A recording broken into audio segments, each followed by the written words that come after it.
Welcome to a special episode of Nical. We are here speaking today with Coach Nolan at the University of St. Francis. Stay tuned.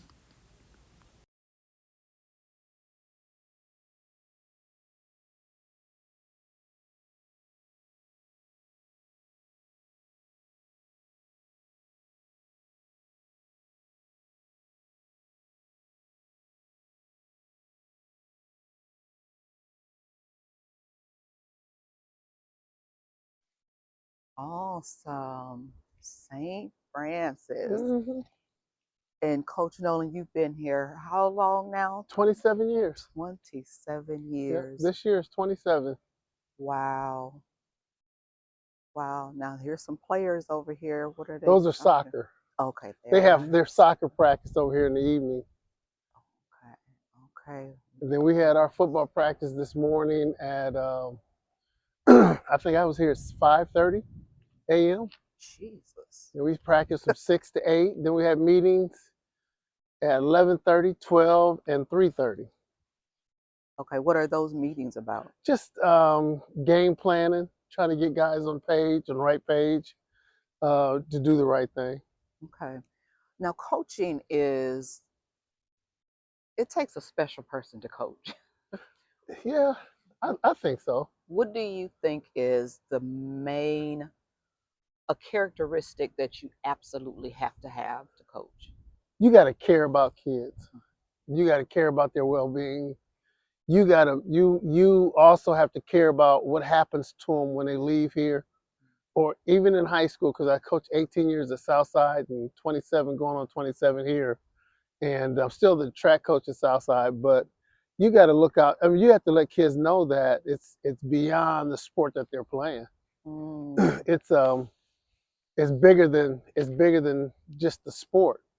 And you want kids to be good husbands, good fathers. Girls, when you coach the girls, you want them to be good mothers, good parents. mhm. And I always tell kids, one of these days they might be taking care of me in a nursing home.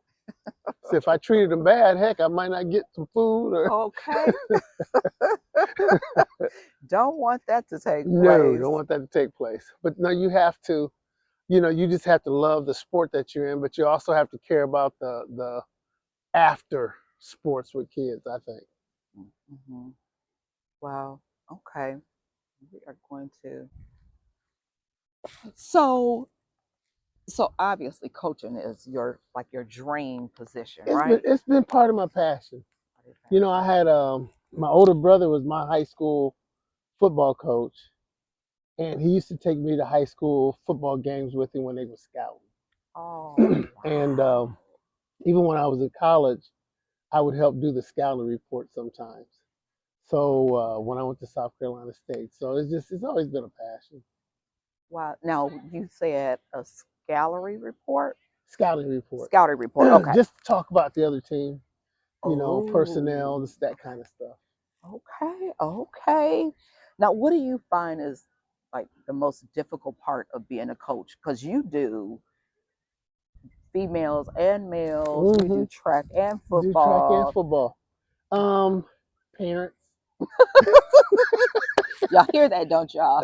Well, I mean, and I understand, and believe me, because just even with my son, I understand, the you want the best for your child. Mm, Um, a lot of times, parents keep their kids so busy that they mm, don't have time to do certain things, you okay. know, and they don't have time to concentrate on certain things. So a lot of times, I think the parents overdrive some of these kids, Mm, put pressure on them. I've seen parents probably use a platform of sports as a way of getting out of poverty. oh, okay. So, and I can see, Okay. they want their kids to be Understand. superstars. They look at Mm, those contracts that LeBron gets oh coming out of gosh. high school, Oh and god. they look at those contracts and you know, some of those contracts, they look at those and say, "Hey, man, I like to see my child Mine go." too. Yeah, Mine too. and I understand. I think even with sports, I mean, my son he played here at St. Francis for a year, And he just said, Dad, I still want to play football anymore. Mm. You know, I have to honor that. Did you really honor it, I or you honored had it to? Okay, because okay, I tell you, you know, when you see a kid going through having surgeries okay, and going through pain and going through some of the stuff that I went through, I didn't want him to go through the same stuff that I okay, went through. So when he said he didn't want to play anymore, that's fine. You know, just be a productive person. okay. He's a good father, a good husband, and you can't want more than that. Awesome, Hmm. awesome. And so you talk about the parents. Have there ever been a time where you had to get involved with home issues, or Yeah, yeah. okay, You that know, was a deep sigh. that's a deep side. I've had kids that um, we helped get into school, and a recruiter. I remember, this is just a quick story without saying anybody's name, but I Mhm. remember the recruiter coming here from a college to visit a young man to take him on a visit back at the university. Mhm. And when he got here, mom had a group of people in the house, and they were all smoking weed, and the son was like, "Well, mom, I'm getting ready to go," and they were going on a nice little 2 hour, 3 hour drive, and but the recruiter said, "Yeah, I went over to the house, and mom and mom, they was having a little party, they was smoking weed and drinking and the whole 9 yards." And he came and got the kid to take him on a college visit, and the kid ended up going to school Oh, there. good. But it's some of those things, you Yeah. know. Wow. Wow. Now, this question is a really great question. Hmm. So, how do you ensure you are not only coaching the players, but you're also mentoring them? Do you feel that you have to go above and beyond, or there's times when you do, or Yeah, that's a good question because I do the MOPEC program at ACJC okay, on what is that? Tuesdays. That's a mentoring program for young men that are detained in Logansport Okay. juvenile facility, and I enjoy that because you get to mentor kids and find other avenues for kids other than a lot of these kids they're locked up because of their home lives and or Mm, they have the peer pressure and so even here you know I've had young men that I've coached, they still call me, we call and talk to each other every day. wow, that's um, good. and the big part of it is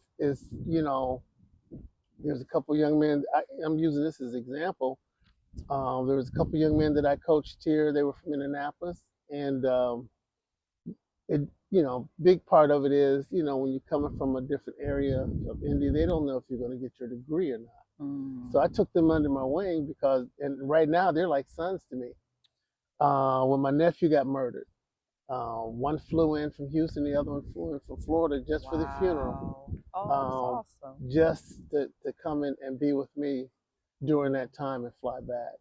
And the one good thing is um, they both tell me, they call me and we get on a group call and they tell me, Coach, we never saw a husband and wife, combination. Either their parents were single or most of the Wow. people they hung out with were single. And so the fact that they saw myself, my wife, we've been married going on 37 years, and they saw that. They said they never saw that before. Wow. And so I used to work them out, make them come to my house for dinner, and Oh, they also joined church with me. So now those young men are fathers. One young man's daughter just graduated from IU, and another young man's daughter is getting ready to graduate from school in Texas. And they both are still married, good fathers, good husbands, and I feel that's the impact that I'm wow. able to give to other folks. That's Yeah. incredible. That is incredible. Um, so since you've been doing this so long, Yeah, it's been a long time. how do you feel the coaching style has had to change throughout the generations? Well, you get. I think when I first started coaching, I'm a new coach, so you got to get your point across.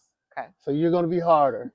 Okay. Um, when I was coaching high school ball, I felt that I needed to be stern Mm, because a lot of the young men that I was working with didn't have fathers. mm, They were single parent homes, and so you had to be stern because they had to understand that any little mistake out here in the street, anything, a little mistake like it can cost you your life, or you can go to prison for the rest of your life.